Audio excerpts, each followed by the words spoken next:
Hello, Internet. I'm back with another little vid. Today, I wanted to look at something I actually get asked a lot about, and that is how do I sync my Ableton playback session with Resolume for a big stage, a big LED on a budget.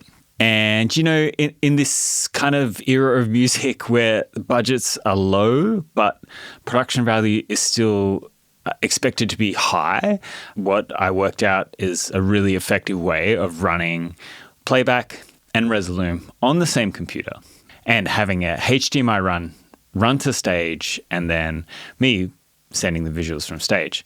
And I kind of, you know, I've helped a lot of different people over the years set this up for their projects.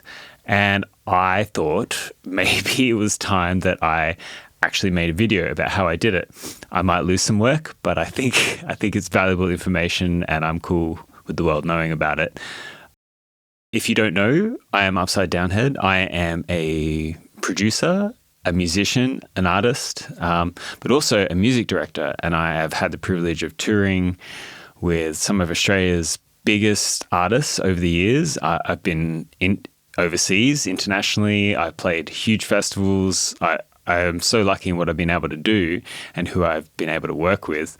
And I kind of wanted to impart some of the stuff I've learned over the years to you. So I'm going to take you through a few things. This is a new playlist on my feed. So I'm going to have some stuff which is my music, and then I'll have some stuff about my studio, and then I'll have some extra high-powered nerd stuff. This is aimed at people like me who like this stuff. Let's get started, shall we? We're going to look at step-by-step how to sync your video footage with Ableton effectively. And there's a few key components, and I'm going to take you through all of it step by step. Let's get started. So I guess the first thing I would do in this situation is I want to organize my clips.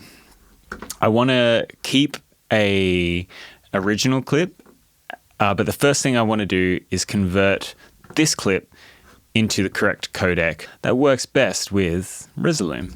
So we're going to open up Alley, which is just an extra tool you get with Resolume. And we're going to drag our video footage into it. We're going to go convert one file.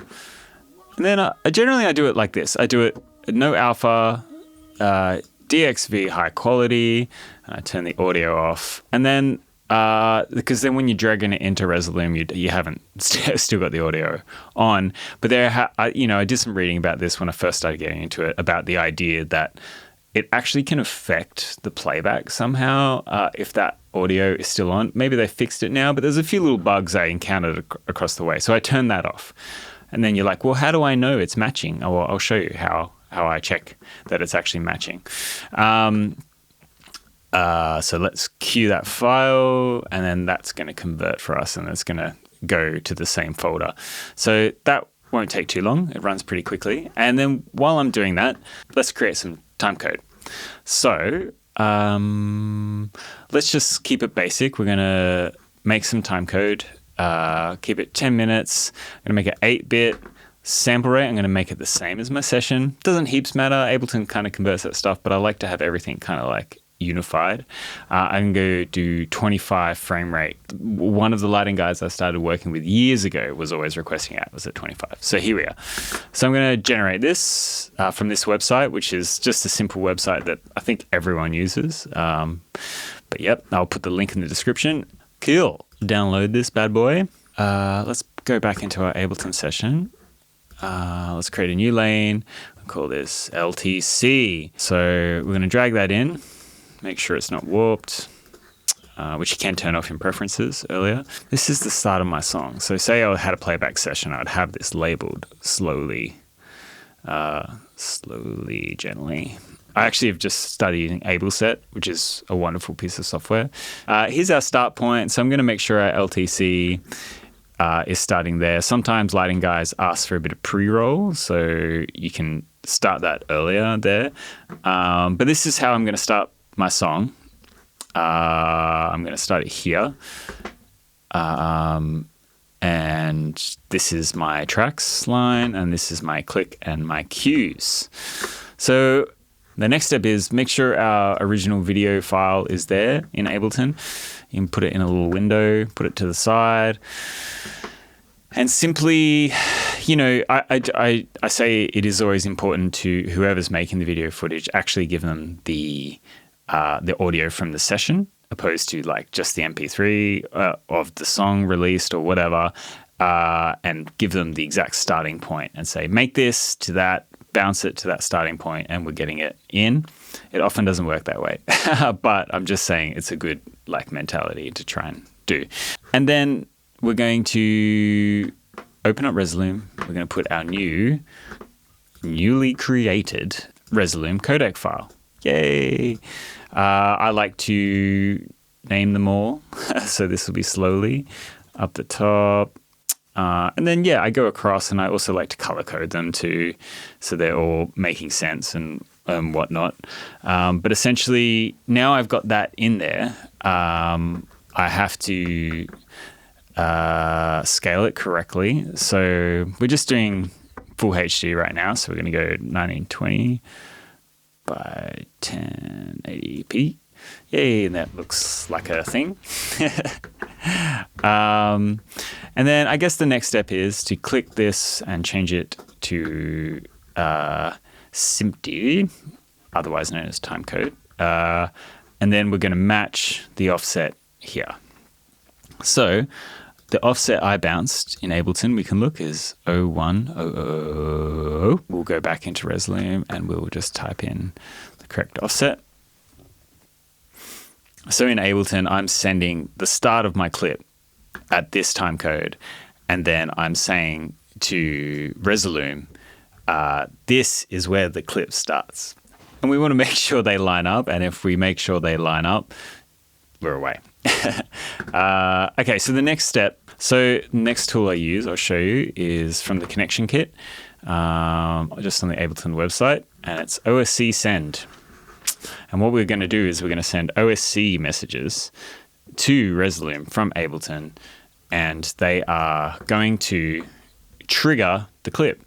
And there's no real way to pick which clip you're going to use in Resolume without using an external source. So unfortunately, you can't control the clip. The clips won't automatically launch just with timecode. You have to say this clip, that clip, and then it'll sync up with the timecode. So if we had two songs, and I had my next song, which was my last single, which is called Worth It, go edit OSC like this. And then what we're going to do is we're going to find out what the OSC address is for this. And we're going to copy it like this, and we're going to jump back into Ableton, and we're going to go to where I've created a track with that device I mentioned before. And I'm going to pop the address there. Okay, and now we have that address for that first song. I'm going to create an audio effects rack. It's almost like a dummy, but it's a way of keeping stuff uniform and labeled. And then I'm going to call this first one slowly, like that. I'm going to map it to that.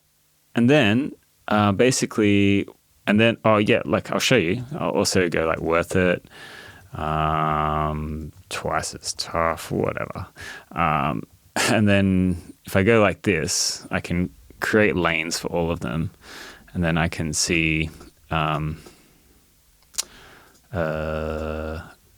which song I'm firing. So I kind of do this. I go through every single one, and I've got 3 songs there essentially. And then I'd map this one to Worth It, map that one to Twice as Tough, like that. Okay, so then the first song, basically, I just want to send a little message via OSC. So we're going to just like do a little jibbity jab like this. We can use the shape thing if we want, but I like being arduous. That's not the right word there, is it? I like not doing things as fast as I can sometimes. And then we're firing an OSC command. Next thing we need to check with the OSC commands to make sure it's getting into Resolume is we have the same port lined up in Ableton as we do in Resolume, and the same host. Okay, so let's go check what it says in Resolume. OSC. So you can see I've already selected the port. So I have my port at 2346, and then you'll see down here my port is 2346. It says IP address. They are not matching. Crazy. You can either match that one, whatever it's saying. That's based on what network your computer's rolling. But this one down here, this little address here means local network. So it's always going to speak to this if you're using this address. Or you can even change it to 0.000, which is all networks to send this OSC on. So this seems to be the most effective way to do it. Sometimes I match the IP address. Sometimes I will, do one. But generally, I've been rolling with the 0.0.0.0 because it feels like it works the best. But, sometimes in these elaborate setups, there's a lot of shit going on. Sometimes in dual computer setups, or if you've got a router as well, or if you've got a switcher, a network switcher, which I can show you how to do multiple computer setups too. If you would like to see that, let me know in the comments and I can get to it. But anyway, this seems to be the best way to do it at the moment. Let's see if it works, hey? So I just select a different column, column 3, and then, I wonder if I can do these at the same time. We'll see it actually move. That'd be cool. And then I'm going to trigger my song slowly, gently. Aha! So basically, the reason I do 2, this is just like a weird thing that I do. For some reason, if the first one doesn't fire, all you want to do is actually just make sure it gets there. So I just do a double fire, and it doesn't affect anything because the time code is the actual thing that's matching, making sure the clip is playing in time. So we're just firing the clip. However, if you were going to use Avenue instead, which is the cheapest solution to Arena, you would be lining up your clips by just firing them like this. So if you're not using timecode to keep it exactly in sync, you're just going to launch it at the start of the video, and you'll just have to kind of work it out that way. Which is a bit tricky. It's not easy. It's not the easiest thing in the world to do, but you can do it, and I have done it. Make sure your frame rate is consistent. Make sure your codec is consistent, and you should be all right. Should be pretty close, or like very close. Timecode's cool just because it gives you a little bit more like lock, and you can also jump around with the clips. Like if you're on the right song or whatever, then you can just take it from halfway and you're like checking that part of the song. Whereas when you're just using the OSC to launch it, you have to watch the whole thing through to make sure it syncs, which is just a little thing, but it's a thing, hey? And I would, if I was adding many songs to the set, then obviously I would go worth it, and I might, I won't go into how I use AbleSet in this video, but in other videos I can explain it. But say I have worth it, and then twice as tough, like that. Basically what I need to do is then, do the same thing here. I'll copy that, but I'll put that on the worth it starting point. So I'm doing that, but then I also need to get the address from Resolume for that particular thing. So, so I want to do the same thing there. So I want to go to Edit OSC, grab this, and you'll see that it's the same address, but now it's got the number 2 in it. Jump back to Ableton, chuck that into there, and now that one's connecting to that. Again, do the same thing. Jump back into Arena, grab that. Copy this bad boy, back into Ableton, and chuck that into number 3 there. And then basically, it's going to move in relation to what's going on there. So if we go like this, and then we'll switch sides. So you'll see it jump around. So it's like twice as tough, worth it. Slowly.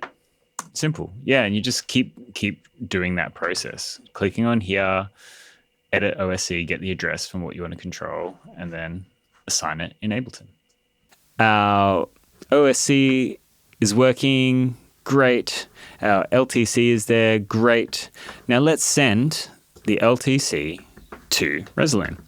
And I use a little plugin called Inject, which is cool. It's made by Audio Movers. I shall put it on the screen. Now, this is it here. It's $50 and I can't recommend it highly enough. It is great, fantastic, been super solid. I moved to it this year and I have done one international tour with it and a bunch of other shows and festivals and stuff, and it's been really solid. I haven't had any problems. So we're going to go on I'm going to show you this plugin. Here it is. So we're going to change our external output and we're going to make that the Inject IO driver in. And then we're going to go to stereo. No, we'll just do mono, actually, because we're just setting timecode. So we'll just do mono and then we go boom, like that. Now, if you want to send it to like the lighting guy at the same time, you just hit local through and then make sure you route that to the out you want to send out to front of house, or if you want to send the timecode for any other reason. Or I actually run two. I actually don't even do that. I run two LTC tracks, and I just have one with Inject on it and then one that's just going out separately, and then I have this one muted. I'm going to go to Arena, back to Arena, and we're going to go to our settings, audio input device, make sure it's set to Inject. We'll go to our SMPTE timecode input, we'll make sure it's set to input 1, and then done. Make sure our buffer size is okay. Cool. Check our SMPTE timecode. Frame rate is the same. That is 25. Yeah, that's all looking good. So now what I can do is go back into Ableton and run my timecode like this. You can see it's going into this Inject device, and I press play. It's playing my tracks, which is cool. And then if we jump back over to Arena like this, we can see that we are receiving timecode, which is so cool. Yeah, and then basically what you're doing is you're not sending it out and back in through an interface or whatever. And yeah, you're kind of just doing it internally, which is a great routing system. You're not running a consolidated audio interfaces where you put two together, an aggregate device. You're not running an aggregate device, you're just running a little thing in and out. And it's been really solid. So that's that. And then probably the last step of this process is an important one, is to go back into Ableton. Let's stop this for a sec. Go back into Ableton and we're going to check the sync. Let's have a look in Arena. Yeah, so as you can see,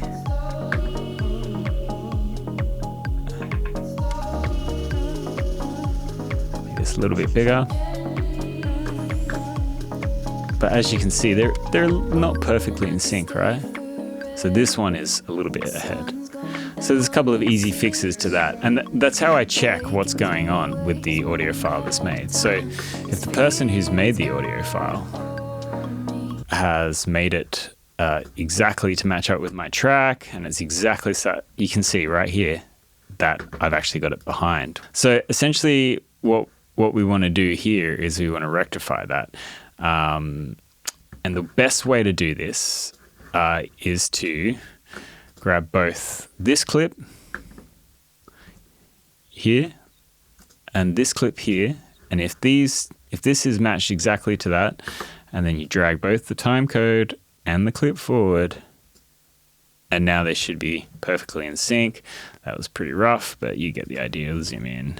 Yeah, and we're just going to line it up. That way it looks pretty good. And now our timecode has moved slightly, but that's fine.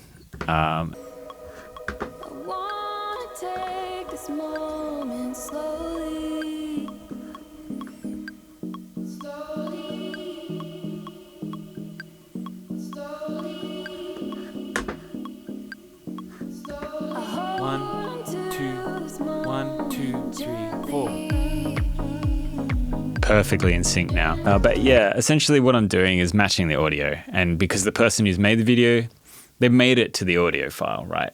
The audio file that you sent them. They've made this video, you drag it into Ableton, and then you look how it's lining up. You line up the video in Ableton to the audio that you have, which generally speaking, you would like to have sent them that and they would have sent it back exactly the same, but it's not always the case. And then if you start the file that they give you with the timecode exactly at 0100 like that, and you drag it into time, you're going to find that these are matching up. That's it. That's the long and the short of it. I don't think there's anything more to tell you. I hopefully explained this well. Yeah. I am going to edit this and I'll probably fucking hate it. And I'll probably realize how much of a space cadet I am. But if you like this space cadet, make sure you like and subscribe. I'm going to do some more sample packs soon. And there'll be none attached to this video, but I'm going to do another video today that will include some more free sample packs. Thanks to everyone that's downloaded or all the nice comments on my other videos. It's been really cool to see.